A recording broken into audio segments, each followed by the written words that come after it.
Hello, everyone, and welcome to another Tech Tuesday episode. This is UVC lighting and greenhouse automation, how innovative tech leads to optimal growth. And I am Dani Zwischenberger with the Kentucky Horticulture Council.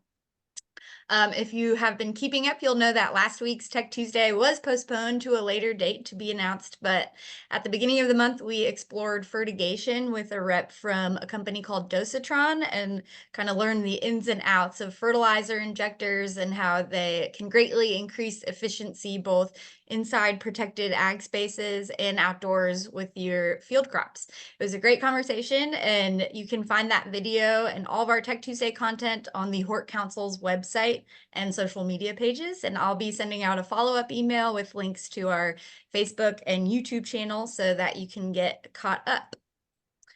A couple of logistical notes before we get started today. A disclaimer that throughout our Tech Tuesday series, we are showcasing a wide variety of tech companies, brands, and products, but the Kentucky Horticulture Council does not necessarily endorse any one of them specifically.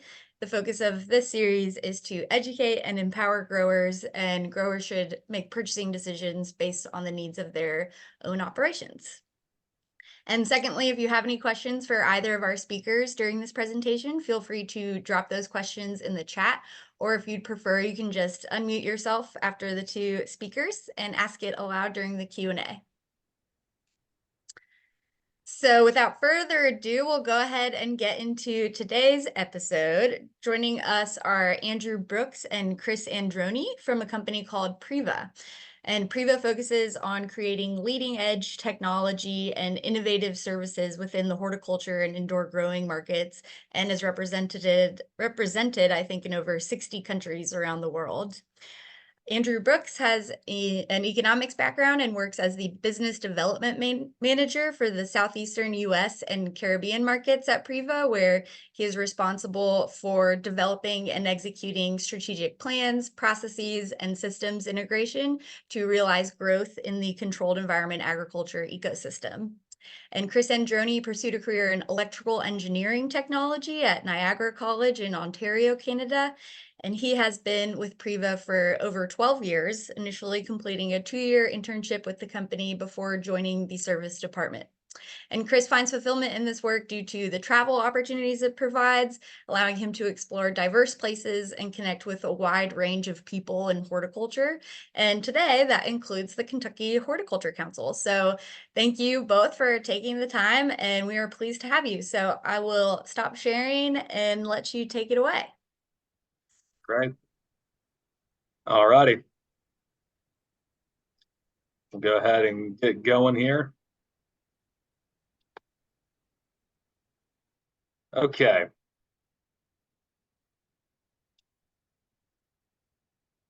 All righty. So I hope everyone can see, right? Okay. Well, guys, good morning, or I should say, good, technically good afternoon, barely. Appreciate y'all joining. I'm Andrew Brooks. As Dani said, I'm with Priva. I've been with the company for about 3 years now, coming from the general contracting space with Arco Murray, was more so on the cannabis growing side, on greenhouse construction development. And as she had mentioned, I direct the Southeastern efforts. Originally from Charleston, South Carolina.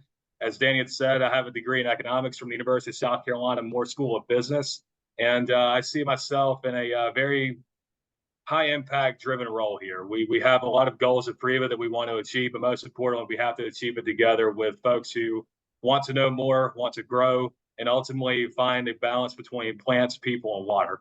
So to kind of dive on into Priva, at a very high level, we develop, produce innovative solutions for sustainable climate control and process management in horticulture buildings and vertical farming facilities. Our vision. So to kind of lay it out, this year will be our 65th year of existence. We started in 1959 by two folks, Jan Prins and Cor Vault. That's how we have the name Priva. The family name is Prins and Vault, combined them, and away we go.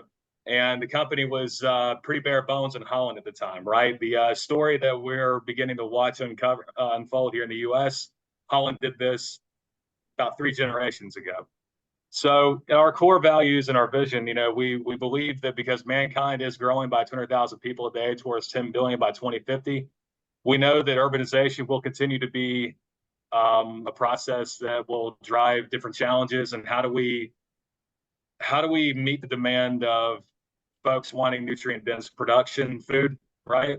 And how do we deliver it in a way that's sustainable and also um, doing less with more and being stewards of our resources?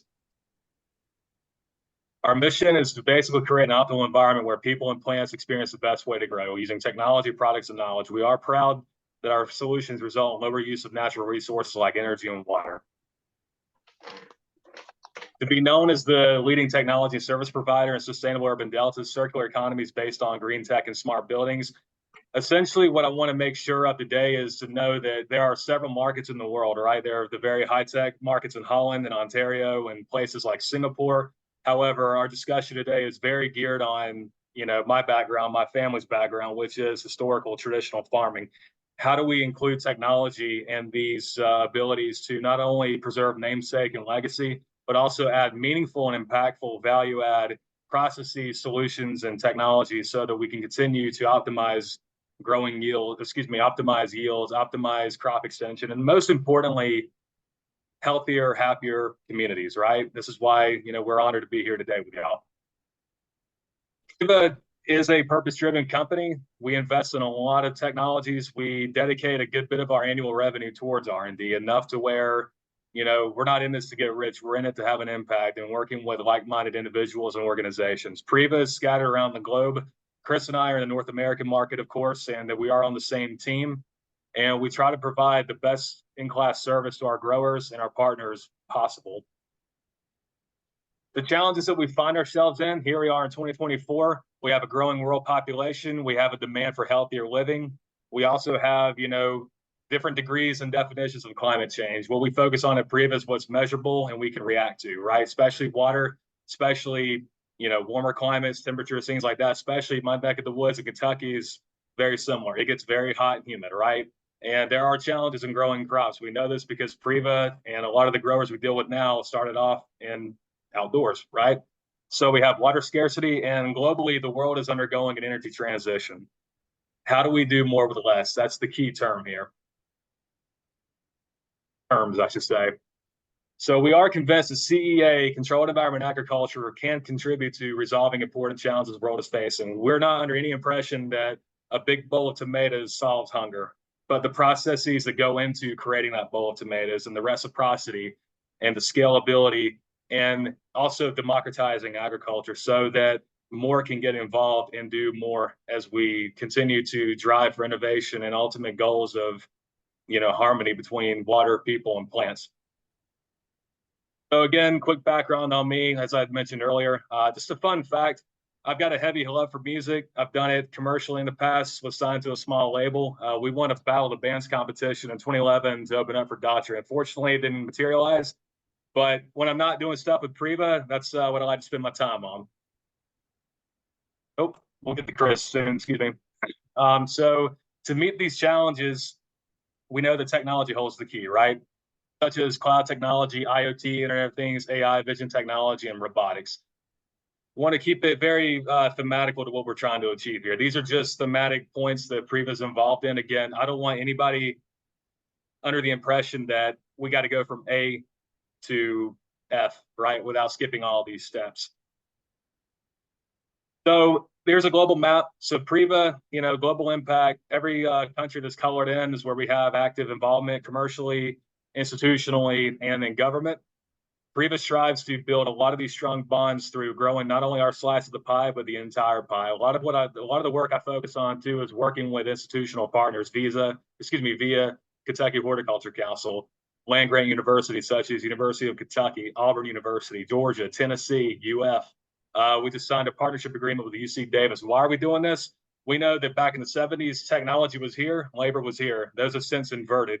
We don't have enough head growers. We don't have enough knowledge coming into the market currently. We don't have enough students who are excited about ag. It's for us here to determine what best steps are to take, and it's our job to encourage and guide the next generation of leadership. We believe that without that partnership, without that desire, we're going to continue to struggle with the same challenges, right? So Our business and numbers, as I said earlier, 65 years old, celebrating 65 this year. 35 years of building automation. Building automation rests predominantly in the UK and in Western Europe, not really so much in North America. Priva here, we're focused on horticulture.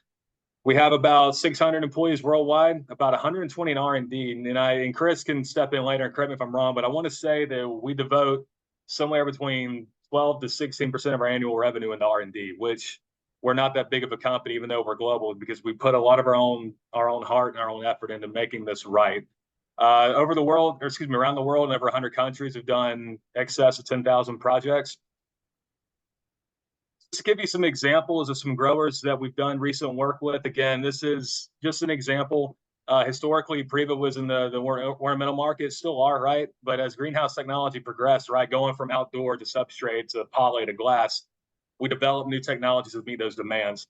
So you'll see here an example nearby in Ohio. We have two growers, big ones that we deal with. The Mucci family based out of Ontario, right? As well as a big ornamental grower called Green Circle. One thing about the Green Circle folks, they have multiple zones that demand different climates, which means Priva, we have to be very precision driven in how we complement the climate, water, and labor challenges that they have, right? And this is a lettuce farm owned by Bright Farms. A lot of this produce, guys, you can go ahead and get at grocery stores, especially I would imagine somewhere near Kentucky, Bright Farms may have its produce there. Mucci for sure, especially with mini cuke and tomatoes. And then on the building side, just to give you some examples of what we've done, Hilton, Rijksmuseum. We've also done the Westminster Abbey. And again, what are we trying to do? Like with crops, right? Create the optimal climate and make sure that plants are in balance. As far as our horticulture market share, if you see here these pie charts, we control about 4,300 plus acres in Canada, Mexico around 3,000, US about 2,400, Europe over 51,000 acres, Asia 5,200, Oceania, so New Zealand, Australia, the Indies about 1,000 acres worth. And then quick overview on us, as I said earlier, founded in 1959, Jan Prins and Cora Valk. Jan Prins was always seen walking around with a screwdriver in his hand, constantly wanting to make things better, right? That's what's driven our success is what do the growers need? What do they want? It is our duty to meet that demand and be there for them. Priva, in essence, we are crop focused first, grower focused first. We exist because of them. Priva was a heat lamp company. And so over the course of time, they adopted more and more technology to accommodate growing challenges and different variables and different ways to measure, right? Ultimately, if we have a crop, how much more data can we get on it? But that's been sort of our journey, right? 1959, we're using basic, very, very primitive climate control analog systems, right? We have the first CPC brought in 1977. We begin dabbling with automation in the 80s and into the 90s. The 90s, we then launched into the water side as well. So Priva encompasses water, labor, and climate, right? And the goal in mind is to take whatever the grow environment is, make it as optimal as possible within. And then 2016, we go into the robotics world, right? Called Campana, which is now called Activa. We also last year announced finally Priva One, which is an ecosystem for crop steering, predictive cultivation, connecting the farm to the cloud. Because again, we understand that there aren't as many growers now as there were 25, 30 years ago. How can these technologies better leverage that effort to get better data, stronger yields without the grower having to work themselves so hard and make their life, hopefully make their life a little bit more simple. So overview, this is a good graphic. So Priva, we have focuses in open field, shade houses, hot tunnel, substrate, especially the berry world, poly enclosed glass houses, and in the most ultimate form of CEA, let's, not to exaggerate too bad, but indoor growing, we're controlling absolutely every single thing, right? We rest pretty heavily in the glass houses, the hot tunnel substrate, and then in California, I know we have thousands of acres of outdoor utilizing our water platform as well. The goal in mind for traditional agriculture, growers who are wanting to add value to their operations and make more simple the growing process while also increasing a dynamic, complex opportunity to capture more data, measure EC, measure pH, take outside influences, and use that to determine the track for the crops that are being grown. Integration is going to be key here, right? We have scarcity, we have a need to do less with more. How do we make better? Instead of having water, climate, labor, production, IPM, packhouse as separate things, is there not a way to integrate them into one platform, right? Cut down on OPEX, cut down on lost opportunities.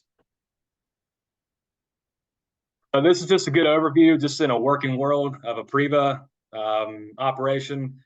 We'll get to it. We'll get more into it here in a bit. But basically, for today's discussion, it's a good graphic on where exactly the Priva rests in an operation. Again, on the water, the climate, and labor, and connecting that to a computer, a process, to where you can visualize everything you need in from your phone.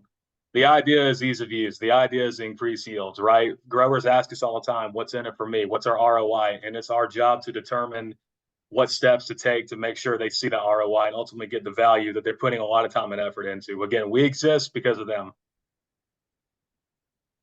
And again, we're not going to go too far into this today, but just as a, kind of where we're at in some of the markets around the world, Priva One, basically these are connection partners with AI, and growers that utilize this software are able to tap into Priva and integrate it as well, right? If you're using an AI platform such as Coidra or Blue Radix, using that maybe autonomous growing while also having a head grower to capture data and use that and organize it and use it for predictive growing, right? We know this works when we see the visualizations, right? We have crop maximums and crop minimums, and how do we smooth that curve?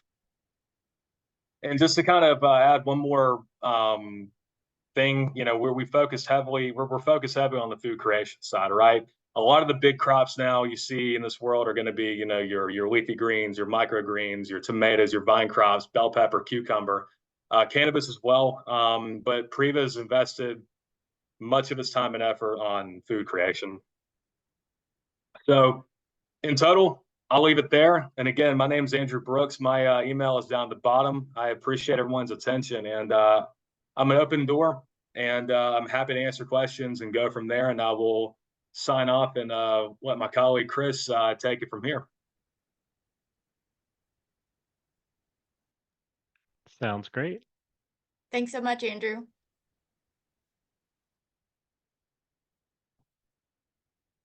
Okay, I'm just going to share my screen here. Everybody can see that? Perfect.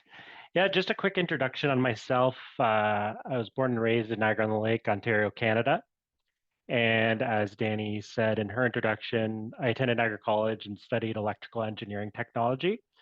And as part of that program, I was lucky enough to do 2 separate co-ops with Priva, working in the panel shop, which gave me a good base on kind of the equipment that we're controlling and the equipment that we're doing it with. And then after I finished at Niagara College, I got hired on as a system analyst for water and process control at Priva. So mainly, I do most of my work in greenhouses and structures like that. And then I also do a little bit of work inside of indoor growing, or our indoor growing section as well. And we're controlling irrigation, climate, water inside of closed structures. So it's a little bit of a different look at things, but kind of the same ideas for everything. And as Danny said, I recently celebrated my 12 and a half years with Priva. And as Andrew said as well, we've done this for 65 years. And one thing over my 12 and a half years that I've noticed is that we've come a long way, and it's a very exciting time to kind of look back at what we've done and how far we've come in that 65 years, and then also looking forward to what's on the horizon as well. We're doing a lot of updates and a lot of for our software and for our hardware, which is kind of nice, and it's definitely an exciting time. So we're going to look at we're going to do kind of a broad overview of 2 of our offerings in our portfolio. The first one we're going to look at is one of our newest developments that we've come through with. It's the Priva Weather Station WSP21. And what it is, it's an updated version of our older style weather station. And the idea of this is just to make things more accurate easier for our growers to troubleshoot, easier for our growers to use, and then also for our installers as well. We've made a lot of nice updates to the weather station that make things quicker as far as the commissioning process goes. So general overview of the weather station. Equipped as standard with sensors for registering temperature, relative humidity, wind speed, wind direction, precipitation, and solar radiation. So there's a sensor here, we call that the multi-sensor, that houses our temperature, relative humidity, wind speed, wind direction. Down here, there is a precipitation sensor. So in the case of a rainfall coming in, as soon as it starts raining, then instructions are given to the equipment inside the greenhouse, like vents and curtains, to make an action. So if it's a crop that we want to close the vents if it's raining, we're able to do that as soon as we detect rain to different levels. A PAR sensor and an irradiation sensor are optional and can be added to the weather station. And just down here at the bottom, I have 3 examples of the different sensors. So Pyrano, which is also called a solarimeter. We'll look at in depth to these 3 sensors in a second, but Pyrano comes standard on the sensor on the weather station, and then a PAR sensor and Pergeo sensor can also be added. If we look at the light sensors in depth for the WSP21, first one we have is the Pyrano. Again, that is a standard sensor that comes with the weather station. The measurement range is 0 to 2000 watts per meter squared. And it looks at a light spectrum of 300 to 2800 nanometers. And the idea of this sensor is it measures an intensity of the sun on a broader range. So what we do with that information, we'll also talk about this in a little bit as well, but what we do with that information is we do pre-calculations for cooling, pre-calculations for heating. We can irrigate based off of light levels, which is very, very useful nowadays. As a grower, like Andrew said, you need to have the best yield at the lowest cost. We're able to use just as much water as we need to, not too much, not too little. So we take that information, put it into some calculations in the computer, and then we're able to make decisions based off of what the sun's doing. As an optional sensor, we have our PAR sensor. That one measures a range of 0 to 5000 micromoles. Reads a light spectrum of 400 to 700 nanometers. And the idea of this one is measures intensity of the sun on a specific range used for photosynthesis. So if you look at the Pyrano sensor, it measures more of a broad reading of the sunlight, and the PAR sensor is going to read a smaller range on the light spectrum, and that's specifically the range that plants use for photosynthesis. So it gives us kind of a more accurate idea of usable light that we're getting.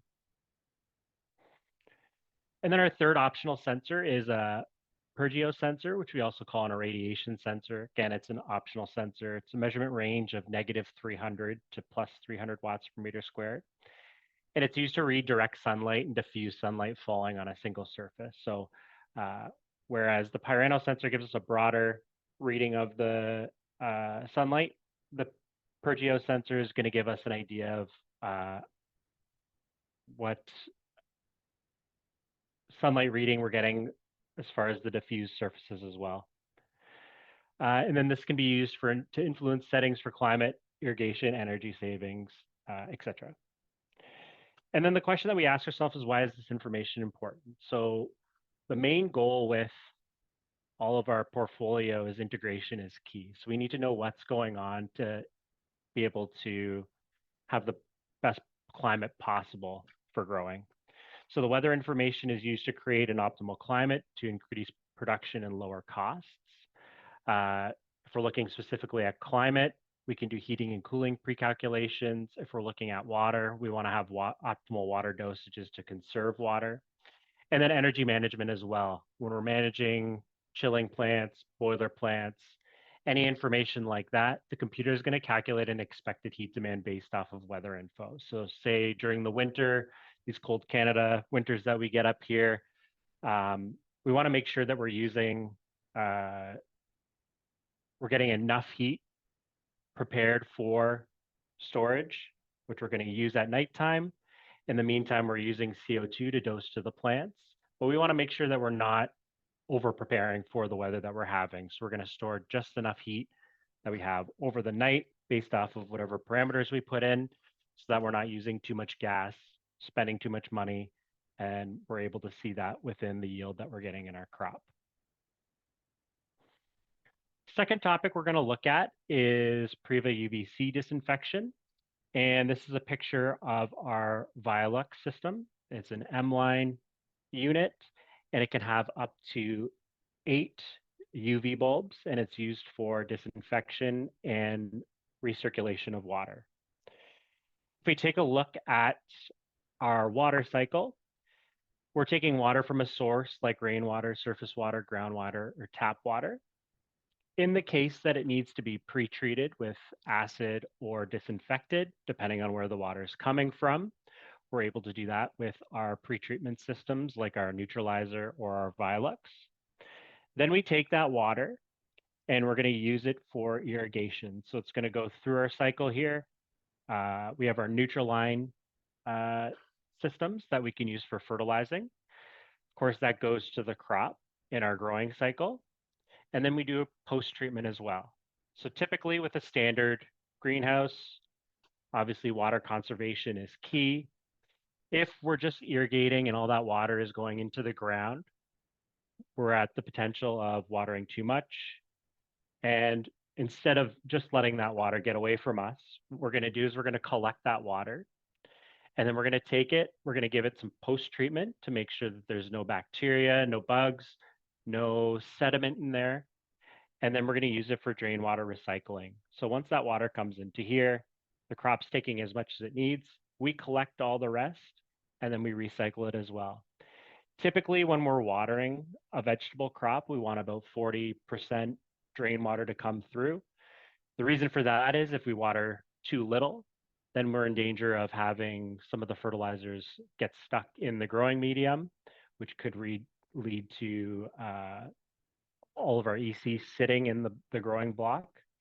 If we water too much, we're at danger of washing too much of those nutrients out of the block. So what we're able to do with that 40% drain is we're able to take that water, give it to the plants, we receive our 40% drain back, we clean it, and then we send it back through the cycle, and we're able to reuse our fertilizers as well, because we're going to get some fertilizers out of that drain. We're going to take it, disinfect it, and give it back to the crop. So that'll also help lower fertilizer costs as well. If we look at why we are using UVC disinfection, it's a proven technology. It's used in many, many different areas. It's a predictable process. It's very easy for us to control. Within our control software, it's tailored towards our Violux system, and it's also tailored towards other systems as well. But it's a predictable process. We have control software that's able to handle that. No chemicals required, and it's a low energy consumption. And if we look specifically at UVC disinfection, UVC radiation can break down the DNA and RNA of bacteria, viruses, and spores, meaning that they leave them harmless. There are no known microorganisms that are resistant to UVC. So basically, the main idea of UVC disinfection is it prevents organisms from reproducing. So there may be organisms inside the water. The main goal is that we don't want those organisms to reproduce, because once they start reproducing, then the problem gets worse and worse and worse. It also breaks down undesirable chemicals. And then you have an example here down below of our UVC disinfection range. The basics of the operation of our Violux system is the water runs through a chamber, which is a reactor, and it's irradiated by UVC, guaranteeing a log-3 reduction in pathogens, basically 99.9%, 1,000 times reduction. And the determining factors and control set points that we operate based off of is the UVC dosage, and we read that in millijoules per centimeter squared. And basically, when we install one of these systems and it's all commissioned, we talk to the growers and we say, okay, what are your problem points as far as bacteria, spores, microorganisms, what you want to get rid of? And you're able to set the UVC dosage based off of that. So if you want total disinfection, you can set it to the highest level. If you want selective disinfection, you can set that lower and you have the benefits as well. So if you're running at a lower disinfection, the system lasts longer. But if you're running at a higher, you get more of a total disinfection of all microorganisms that you have in the system. If we look specifically at the process, we're going to break down the greenhouse. Yeah, this is a good example of all the different sections in a greenhouse. You have your growing area, then you have your energy center, and then maybe a user interface where the growers operate from, and then a water room. Specifically, we're going to look at the water room. We have some day storage tanks. We have some return tanks. And then here's an example of our Neutraline system. So that's a NutriJet. We have a neutralizer, and we have a Violux system. If we look specifically at the process, this does a good job of illustrating what we have on a day-to-day basis. We have our source water that's going to come from well water, city water, wherever our source is. We add it into a freshwater tank. If the water source is something like a well where there's high bicarbonates in it, then typically we like to pre-treat it, and we do this with our neutralizer system here. So basically what's happening is we're taking water, feeding it through the neutralizer, we're correcting the pH on it to lower the bicarbonates, and then we're sending it back into the freshwater tank. When that water is all prepared, ready to go for the irrigation cycle, we're able to take that from the freshwater tank. It runs through our nutrient dosing system. Again, in this case, it's a NutriJet. We're taking our stock solutions of nutrients, and that's whatever the grower needs for the crop that they're growing. It's getting added into the system and then going out to the crop or going out to a day stock tank. So we can do either. We can do direct irrigation to the crop, whether it's flood tables, flood floors, dripper systems, whatever it may be, open field as well. We can go direct to the crop, or we can also go to a day stock tank and then take it from the day stock tank from there and irrigate with that. Once it goes to its destination, whether it's the greenhouse or open field or whatever, we take that drain water from the greenhouse and we feed it into a recycle tank or a dirty tank. What we do with that dirty water is we run it through our Violux system, and then it goes into a clean or treated water tank, and then we feed it right back through into our nutrient dosing system. So as we feed the water back into the nutrient dosing system, the grower has the ability to say, okay, I want X mix of fresh water coming in and X mix of treated water coming in. And again, yeah, water conservation, we're using less water because we're reusing the water that's come back from the crop. And then we're reusing all of these fertilizers that didn't get absorbed the first time through. So like Andrew said, number one goal for growers is they want to have highest yield, lowest cost, and we're helping them take care of that with this cycle. If we look at our UVC disinfection top view, the way that this process works is we take in water where the red arrow is here.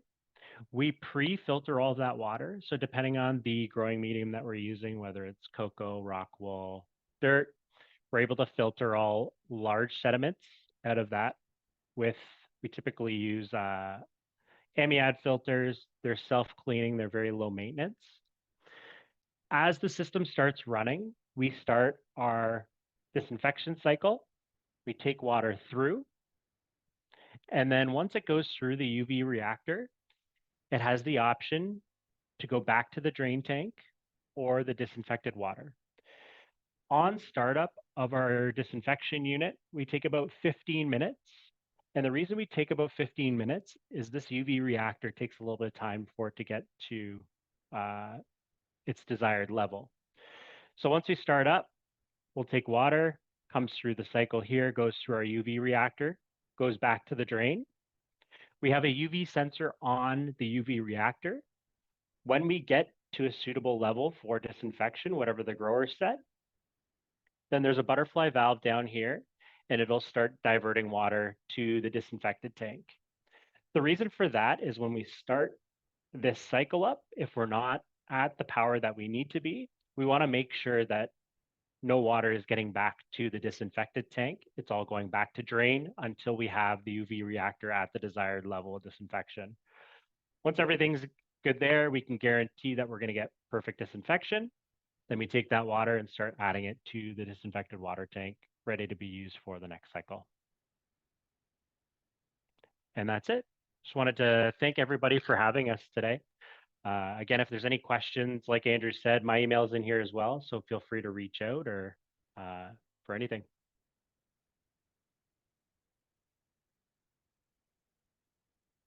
Awesome. Thank you so much, Chris. And thank you, Andrew. That was super informative. Great presentation.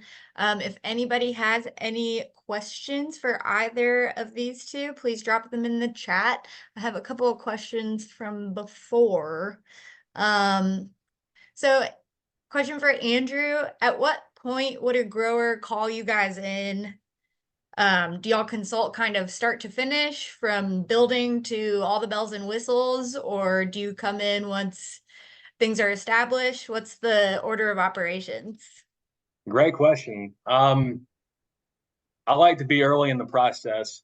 You know, a lot of this, I don't know what it's like to be a grower day to day. I imagine there's a lot of things to do and a lot of things to take care of. So time is key. We would prefer to be in the very early discussions with our partners. Why? Because we want to know every single facet and feature of what currently exists and where they want to go. Priva, our platform, is to provide an end-to-end solution and continue that service after the project is done. And again, as I said earlier, democratizing this process. Let's say you're an outdoor grower. For example, I have a project in Florida that is growing growing a leafy green in dirt. But we are beginning to automate the water process on that. And we met them, most importantly for us at Priva, we have to meet the grower where they're currently at. It is not up for us to tell them ultimately where they should go. It's up for us to listen and up to us to understand their pain points and their ambitions. We believe that there is this chasm between fear and desire.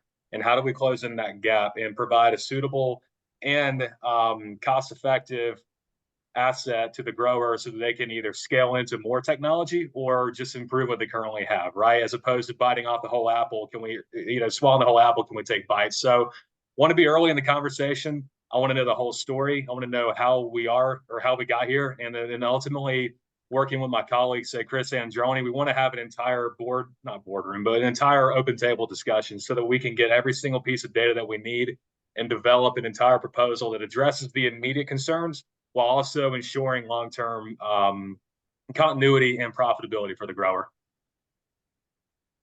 Awesome. And at what scale does it start to make sense to invest in UVC disinfection systems? I'm going to have Chris chime in on this too, because they see this a lot more in the Ontario market than we do down here in the U.S. I would say a lot of it's based on obviously the water flow. What if they're transitioning from using chemical into more UV driven operations. But there's also the structural needs, right? We have to maintain scalability factor. We focus on providing the solution that fits the actual operation and not over-teching the operation and making something that's actually gonna have diminishing returns over scale. And Chris, would you mind chiming in more so on the growers up there that use the UVC system? Yeah, typically it's kind of a water flow basis, like you're saying, and then also size of the facility as well. I don't have an exact size that we use, but once it starts to become beneficial for the grower, then we're able to process that water quicker than they would with other options as well. And lower energy yield, you're saving costs because we're not basically using acid. And the only thing we're using acid for is after a while, we need to do a rinse on the chamber.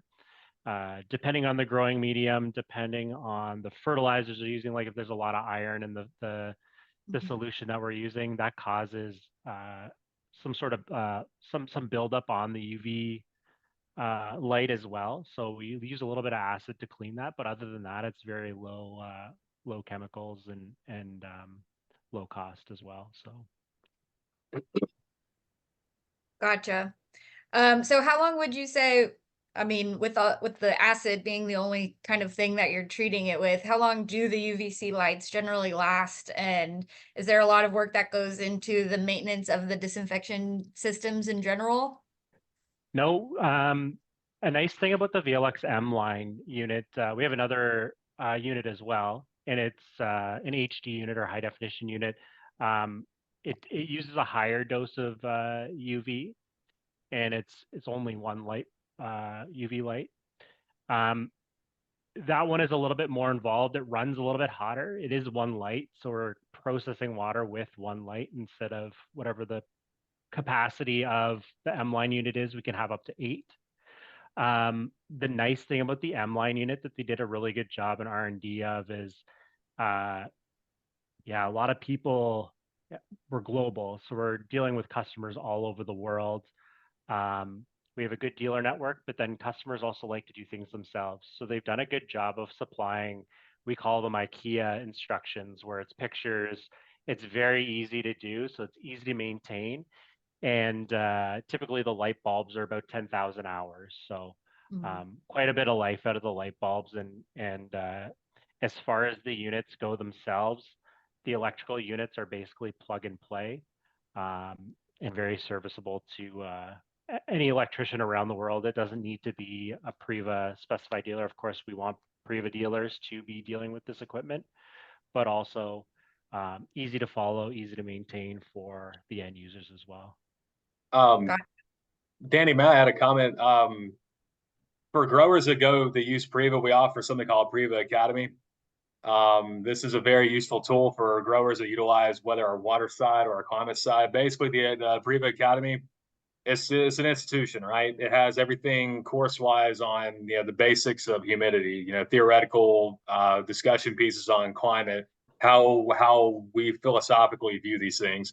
Growers that work with Priva, usually they'll have their staff go through Priva Academy to get at least baseline training. So that, as Chris was saying, we're there to support. We don't leave the equation. However, there are many growers, especially the larger, more scaled ones, that do take it upon themselves to handle maintenance. I've been to some growers where they're like, "Priva, we love you guys, but you don't need to be here." And so, varying degrees of knowledge all over the market. Gotcha. Another question for Chris, potentially. Are there other methods that these kind of larger greenhouse operations might use to disinfect their recycled water, or is UVC lighting kind of the main technique in terms of more sustainable practices? UVC is the one that we see the most. A lot of people use pasteurization as well. Pasteurization, it does a good job, but you're also heating up the water. So that's more of an energy intensive purpose. Also, see a little bit of like reverse osmosis, that they're fully cleaning the water of all of the items that are in there. Again, UVC is a little bit more beneficial. It's the process, you get higher flows with UVC, whereas with things like RO and specifically RO, you have a lot of wastewater as well. And the processing time takes longer because the flow that you get out of the water that you're processing is a little bit lower. So UVC is definitely the most common one that we see around. Gotcha. I was kind of doing some independent research on what UVC lighting is before this, and I'm curious, if you know, what are other uses for UVC lighting aside from the disinfection of water? Like, I understand that people are experimenting with UVC as kind of another tool in the arsenal of integrated pest management. Do you have any comments about that? Or is it safe for humans? Like, do you have to also buy a robot to use UVC lighting if it's not in these special kind of disinfection machines? No, it's very easy to use. As far as like I said, with our control software, it's suited towards our UVC disinfection. I haven't really run into anything else that people are doing other than recycling of water. But basically, from an end user standpoint, it's not super complicated. As part of the commissioning process, we test everything, we pre-run everything. All of the settings are in there. All the end user has to do is just set their tank levels, set their disinfection strength, and then it's off and running. So very low interaction as far as that goes. And then when you have your maintenance coming up, again, like I said, the IKEA instructions, one by one, it tells you how to maintain everything. So as far as ease of use and having a robot to use it, it's not needed. Gotcha. I have one more question, and this is sort of on a related note about fertigation. On our last Tech Tuesday episode, we talked about the dosatron fertilizer injectors. So does Priva have their own kind of proprietary tech when it comes to fertigation? And do you all offer kind of different units depending on scale of the operation? Yeah, we have our Nutraline systems that we have, and it consists of three different units. We have our NutraJet, NutraFit, and NutraFlex. The NutraFit and NutraFlex.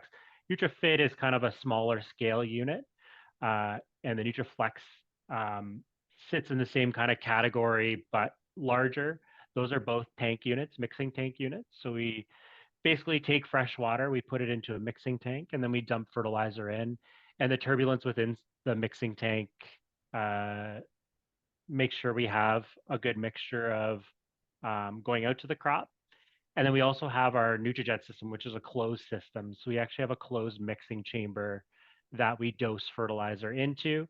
And it gets mixed up inside the mixing chamber directly out to the crop or directly out to a day stock tank that we send to. Kind of where one of our strengths as far as our Nutriline system goes is our software takes a look. The grower is able to enter in their recipe settings. So they can set their ratios for fertilizers. We can do an A-B mixture, or we can do multi-element injections. The nice thing about the Connect software specifically, same thing as Compact, same thing as Compass, is that we do a pre-calculation on the water as well. So we say, okay, the end user wants to start valve number 1. We have, I don't know, 5,000 drippers at 2 liters an hour. What the unit does is it says, okay, if I'm going to have this flow, I'm going to start at this, and I'm going to make a pre-calculation so that when we start the unit, the dosing is right on right away. If there's any issues down the line, whether it's a valve not opening or we've broken a line somewhere, we have the ability to set alarms as well. So we can say if the flow is too high, too low by 15%, then stop the flow. We can look at EC pH levels. We can say, okay, if the EC or the pH is too high, too low, stop the system because we're in danger of harming the crop. Another nice thing is on varying flows as well, we have a flow sensor installed on all those units. So as the flow changes, sure, we have a calculated flow. It's not always perfect. So if the flow changes for whatever reason, the system's going to adjust itself to base its dosing on whatever flow we're getting as well. So it's actually same thing as our climate works. It's not just on off. The system's constantly thinking, constantly integrating all of the measurements that it's getting in, and it's putting that into use to ensure that we're getting the optimal dosage on our crop. Awesome. Yeah. I was going to say it's not uncommon to see dosatrons in the same facility as Priva systems. I mean, it's kind of a common occurrence, especially in Florida, for sure. Gotcha. Yeah, we spoke to a representative actually from Florida in our last Tech Tuesday. So yeah, learning a lot. Do you guys have like tech support that you offer in person, or is it mostly virtual, or how does that work? Both. Yeah, typically my role within Priva is I go to new projects, go to old projects, and I visit people on site. So when it's a new installation or new project, part of the commissioning process is we check top to bottom. So we get the software up and running, we get the hardware up and running. We test every control point, so temperature sensors, weather station, vents, curtains, every single point's tested. There's a lot of information that goes in on the back end, like compartment sizes. We put energy ratings on pumps, vents, whatever it may be. And then as part of that, the final kind of wrap up is a full-on training. So we do a full-on training in person, and that usually consists of a couple sessions during the week. Commissioning usually lasts about a week. And then I'll sit with the growers, train them how to use the system, and then kind of give them a base so that they can use Priva Academy, like Andrew said, from there on, and they can hold their skills and go from there. As far as support goes, we have support. We have two different offices actually. So I work out of Andrew and I work out of the North America East office. We have a West office as well. And our hours there are 8:30 to 5 Eastern time. All of our help desk support is free. So we have a number to call. Any questions, even if it's a how do I, or there's the cliche, no, it's not a thing. Dumb questions aren't a thing. Of course, yeah. Any question we're available for. And we don't leave you hanging there. Anything off hours outside of regular office hours, we have an emergency pager hotline. So if you're ever stuck in an emergency, coldest day of the year, you have no heat, yeah, you just call us and we call you back in 15 minutes or so and That's awesome. help you with your issues. With our market approach, Priva, we also, as Chris had mentioned earlier, we operate through a network of dealers. We have full coverage over the North American market, which means that dealer in tandem with Chris as he commissions projects. Dealers are also first line of support for the grower, right? They're there to be that local provided support. I wish I had 10 more Chris's, but this is the world we live in. So it's critical to have that combined effort. Our GM calls it the triangle, right? We have customer satisfaction, which means we have Priva and our partners working together to provide that, right? So God forbid anything happens, on top of the help desk, on top of our in-house support, we also have a vast array of dealer network people who are experienced, many of them especially on the mechanical side for climate and irrigation, who can act as that first line of defense. Say things escalate, we're involved in the entire process as well. So we try to do the best job possible for coverage because, again, we don't know what it's like to be a grower, and we hope provide that level of comfort as they're growing their crops and ultimately having a great life doing it. Absolutely. Well, I'll definitely be sending out information about Priva Academy to our little network, just so people know that they can plug in and get some more information about y'all. Awesome. Well, if there are no more questions from the audience, we'll go ahead and wrap it up for today. Thank you so much, Andrew and Chris, for being with us and sharing your expertise. We really appreciate it. Before we all go our separate ways, I just wanted to plug our Tech Tuesday episode for next week, same time, same place. We'll be talking with Katie Ellis from a nonprofit organization called Ag Launch that focuses on creating a farmer-centric innovation platform in which farmers and entrepreneurs work together from the start to come up with agricultural solutions in tech. So I'm excited to hear more about that work from Katie. And again, I will send out more info on all of our upcoming events and a little recap of today's awesome webinar via email. So make sure y'all look out for that. But in the meantime, if you have any questions or suggestions for future Tech Tuesdays, feel free to reach out. And thank you all and have a great day. Thank you.